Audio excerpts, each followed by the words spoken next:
Welcome to Breakup Cheater. Today's story.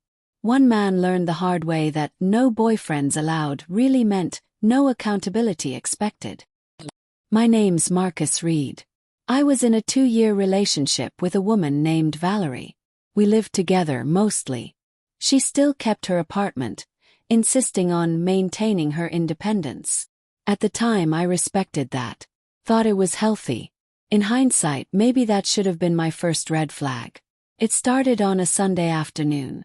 I was making dinner, chopping onions while she leaned against the counter swirling wine like she was rehearsing a dramatic reveal.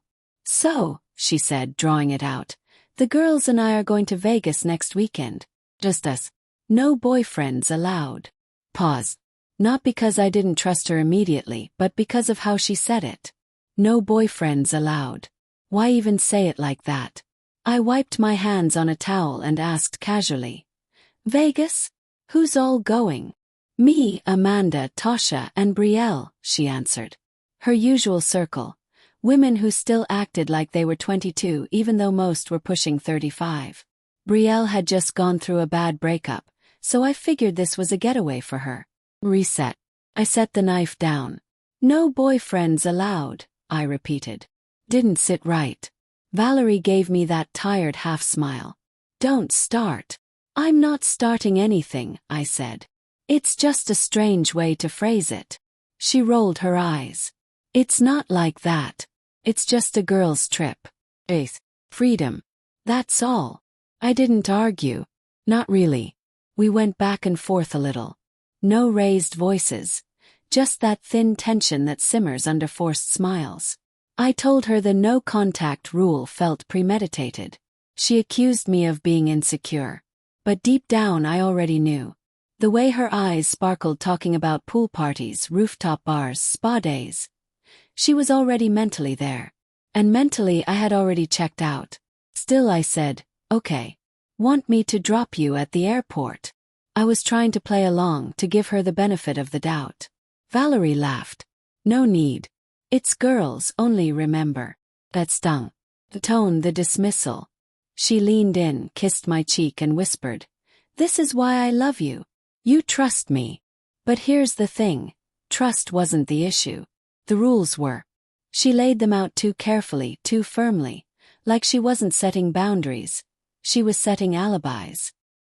Thursday morning, I booked her an Uber and watched her walk out the door like she was heading to a casting call. High heels, perfect makeup, hair curled. A suitcase in one hand, phone in the other. By midnight I was watching TV alone. I opened Instagram out of habit. That's when I saw it. A boomerang on Amanda's story. 4 of them clinking enormous margaritas at some rooftop lounge. Valerie was front and center, smiling like a kid in a candy store. Only. There was an unfamiliar arm draped over her shoulder. A man's. Tude. The caption. "Girls' trip. No rules." Then came Tasha's post. Full video this time. Valerie dancing with some guy. Grinding. His hands were firmly on her hips. Her eyes were closed. Like I didn't exist.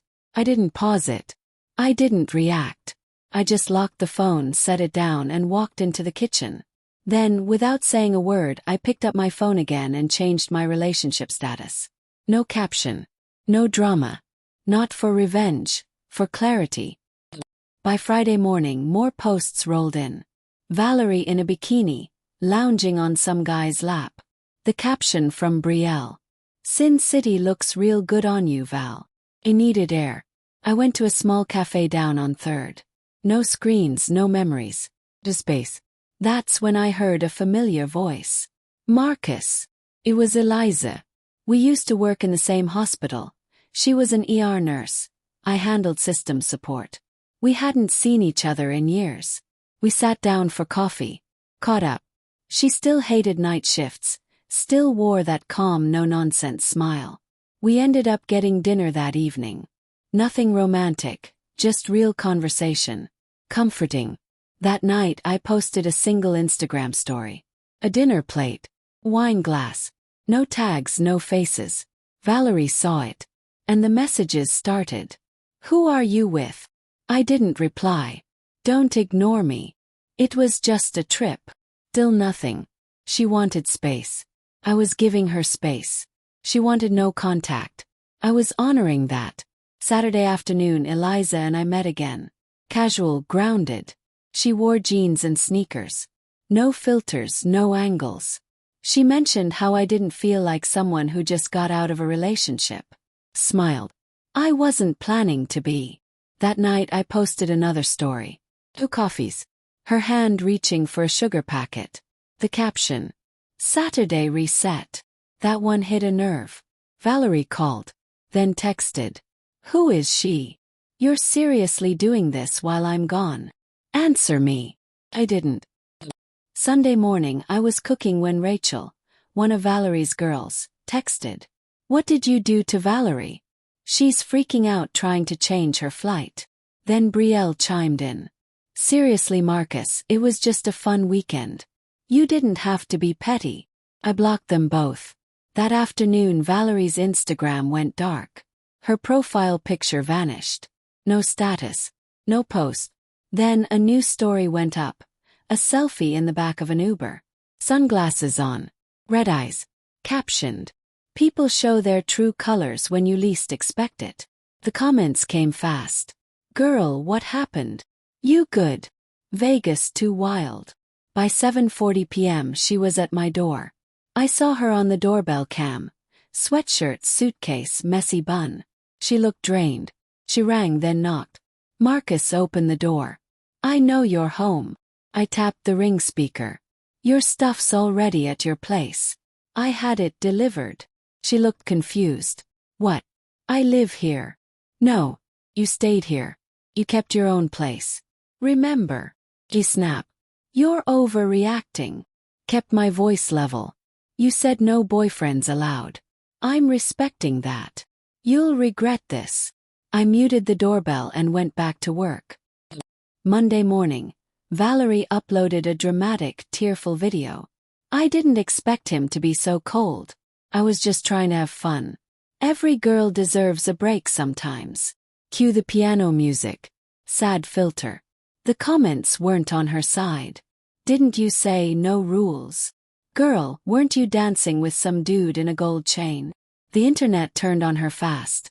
Then came her second wave of damage control. Mutual friends. Natalie from yoga texted me. Wanted to know what happened. I didn't explain. I just sent 2 videos, no commentary. 15 minutes later she texted back. I had no idea. I'm so sorry for asking. By Wednesday Valerie appeared at my office. Waited near the elevators. You won't even look at me now. What do you want, Valerie? To talk. Like adults. I didn't stop walking. You weren't acting like one in Vegas. She tried to follow me into a meeting room. A coworker stepped in her way. You're not allowed back here. Thursday night I got home and immediately smelled candles. Lavender, vanilla. Dozens of them. Valerie was on the couch. Black dress. Lipstick. Surprise, she said. How did you get in? You never changed where you hide the spare key. That's trespassing. She stepped toward me. You didn't press charges. You just wanted to scare me. No, I wanted peace. She whispered. It was just dancing. No. It was a choice. Pulled out my phone. She folded her arms. You're calling the cops again. This time I pressed the call. When officers arrived, she tried arguing. But she wasn't on the lease, didn't get mail here. It was cut and dry. I didn't press charges, but requested a formal trespass warning. They escorted her out. She never looked back. 2 months passed. She resurfaced online with a new handle. All beige filters, crystals, healing quotes. Didn't matter. Vegas clips still lived online. Someone even stitched them into a TikTok montage titled, No Rules Weekend Goes Wrong. Followers dropped. Friends disappeared. Her life spiraled. She moved back into that old apartment. Unpaid bills. Empty fridge.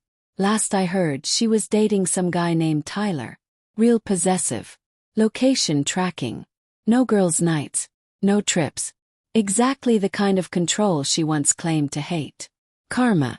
Maybe. Or just consequences. As for me, Eliza and I stayed friends. Calm, easy, honest. Then last week one final text came. New number. Hope she was worth it. You threw away everything for your ego. I was just dancing. I didn't reply. Just smiled. I kept the screenshots, the videos. Not to shame her. Just for clarity. Because Vegas didn't ruin the relationship. It revealed it. Sometimes what happens in Vegas doesn't stay there. Sometimes it follows you home. Shows you who someone really is. And sometimes that's the best thing that could ever happen. Thanks for watching Breakup Cheater. If you've ever had a Vegas revelation of your own, drop it in the comments. Hit subscribe if clarity has ever cost you someone, and saved you in the process.